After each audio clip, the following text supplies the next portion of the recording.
Telugu 'big boss' season 8 హౌస్‌లో అయితే ticket ఫినాలేని సొంతం చేసుకోవడానికి అనేక రకాలు అయితే ప్రయత్నాలు చేస్తూ ఉంటున్నారు కంటెస్టెంట్స్.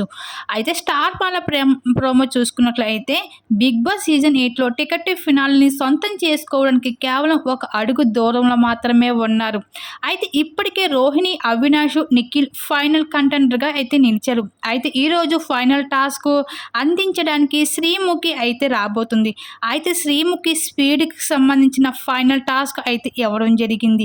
ఈ టాస్క్ ఏమిటంటే ఒక బరువుకి సంబంధించింది. ఒక స్టాండ్‌కి బరువు తాడుతో ఒక సంచి వేలాడదీసి ఉంటుంది. దానిని ఎవరైతే ఎక్కువ సమయం పట్టుకొని ఉంటారో వాళ్ళు ఈ టాస్క్‌లో విజేతలుగా నిలుస్తారు అంటూ బిగ్ బాస్ తెలియజేశారు. అయితే ఫైనల్ టాస్క్ నిఖిల్ విజేతగా నిలిచినట్లుగా తెలుస్తుంది. ఇంక టికెట్ ఫినాలే సొంతం చేసుకున్నట్లుగా. కానీ సోషల్ మీడియాలో మాత్రం అవినాష్‌కి టికెట్ ఫినాలే వచ్చినట్లుగా తెలుస్తుంది. అయితే అవినాష్ ఈ వారం నామినేషన్‌లో ఉండడం అయితే జరిగింది డేంజర్ జోన్‌లో. ఒకవేళ ఎలిమినేషన్ అవుతే గనక అవినాష్ ఈ టికెట్ ఫినాలే వేస్ట్ అవుతుందని చెప్పుకోవచ్చు. ఈ విధంగా బిగ్ బాస్ హౌస్‌లో మరి టికెట్ ఫినాలే ఎవరు సొంతం చేసుకుంటారు అని మీకెవరు అనిపిస్తుందో మీ అభిప్రాయం తప్పకుండా కామెంట్ సెక్షన్‌లో షేర్ చేసుకోండి.